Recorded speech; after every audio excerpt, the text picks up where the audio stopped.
Good morning, YouTube fans. You may have noticed this guy in the intro. My thumbnails have all been pretty much same. So I started off with my small polar bear there because, as you know, I am, and hopefully my thumbnail will look a little bit differently because it'll have my small bear in it instead of just my gnarly old hands. So that's the reason I've started off with Norman the bear. Today's topic will be complaining. Stop complaining, to be exact. And I'll carry on with our spaceship. Remember, that's what it's supposed to look like. Some points in the near future. So let's get on with it. I've pre-set up bits and pieces over here so that I'll be able to put them together with only a cursory glance at the instruction book, and then hopefully you won't be bored out of your minds. So stop complaining. Everybody is guilty of complaining, including me. I like to have a good whinge and a bitch and a moan every now and again, especially about work and sometimes the weather. I think that it's pretty much standard complaining for everybody, which is fair enough. That's just what we do, I think, as human beings. But let's look at it a bit more closely. For example, let's analyze the word complain, the English word complain. Are there any other words? Well, we've got whinge, we've got whine, we've got bitch, we've got moan. Any one of those words will fit. And it's interesting, why have we got so many words in the English language that we've made up for that, basically complain? I wonder whether there's that many words for the subject of complaining in any other languages, or is it just English?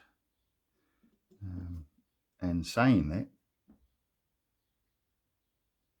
does that mean that we complain, the English people, i.e.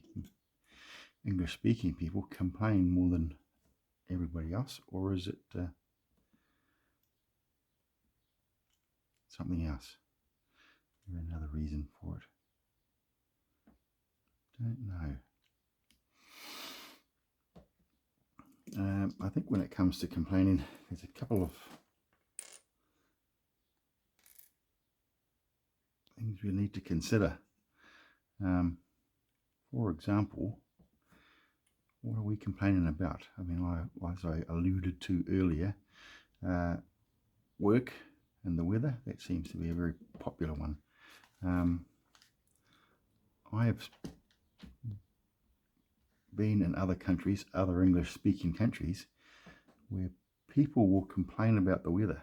They'll complain about how cold and miserable it is, and then they've gone off on holiday to somewhere that's very hot, very warm, and then when they've come back, surprise, surprise, complained about how hot it was and how miserable they were in the heat. And that is very interesting, or not, but for me it was interesting to note that the people who were involved seemed to like a good complain all the time. It tended to be what they did, and when, for example, at this particular incident, I was working in a bar. When these people came into the bar, I expected them to complain, and when they did, I found it very, very annoying, very, very tiresome. The same complaints all the time, and they're from the same people. So I wonder if you have a hard look at yourself, if you're somebody who does complain a lot, all the time, maybe you need to think about that. Are you boring people? Are you annoying them because of complaining? Is what you're complaining about really worth complaining about? Just some food for thought there. So apart from the weather and work, which is, that's an understandable one because I'm guilty of that 100% myself. But apart from that, what else? What else is there that people complain about? Money, food and water, safety, the weather, work, health.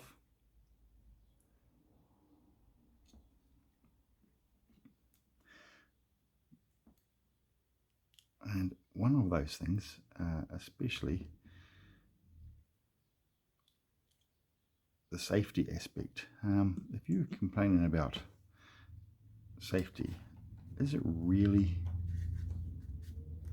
an issue? Is it really something, if you have a hard look at the rest of the world, is it something you need to complain about?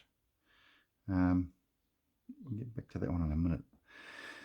Money seems to be an interesting one to me, because if you complain about money, who complains about money? People who have a lot of money, do they complain about money? People who have no money, do they complain about money? Do you complain about the people who have money if you have no money? And if you have money, for example, compared to someone who doesn't have money, do you complain about the same things? Somebody with money is less likely, in my personal opinion, to be complaining about their health or food and water or the weather, because they have the means by which to change any of those circumstances should they feel like it. And that being said, if you're complaining about any of the above and you have a hard look at yourself, do you have the means to change your circumstances? And therefore you could stop complaining about those things. Again, food for thought, that is.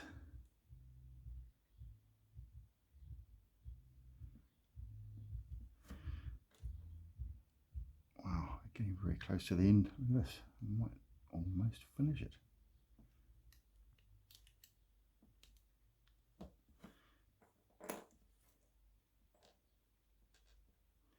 But maybe not. Yes, this is here that I don't know what to do. We might just stop this here. Look at that. Definitely looking more like a spaceship.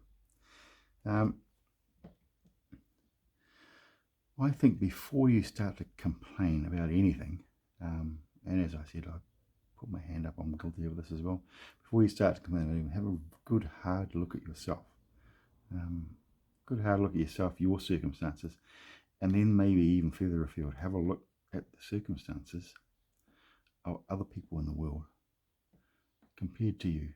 Do you really have anything to complain about?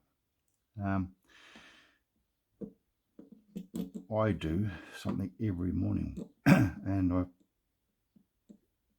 I suspect everyone should do the same thing. So here's my advice. If you find out that you're someone who is a complainer, here's my advice. When you wake up in the morning, have a good stretch like a cat. Good for the muscles, get the tendons, everything working before you hop out of bed. But while you're doing that, stretching everything, use the brain to think of what's going on. For example, you woke up. So there's a point. Some people around the world probably didn't wake up.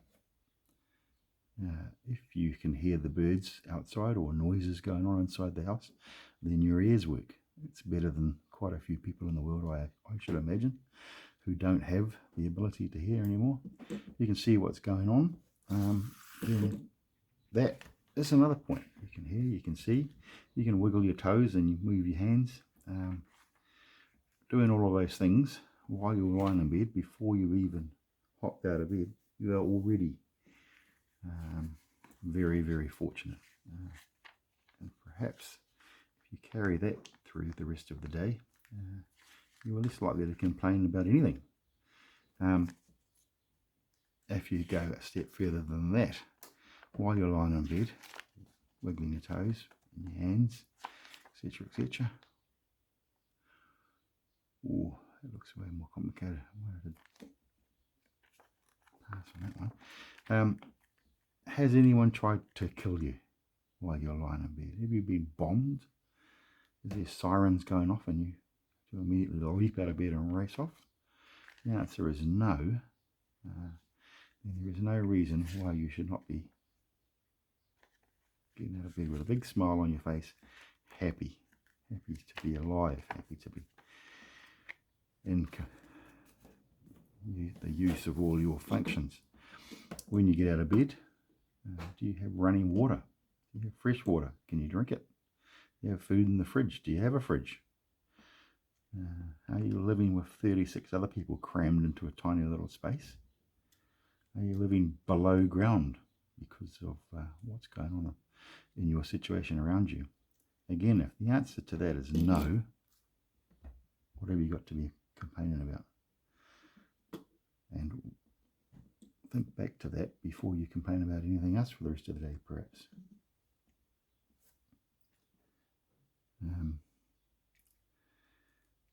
So there you go. Let's just...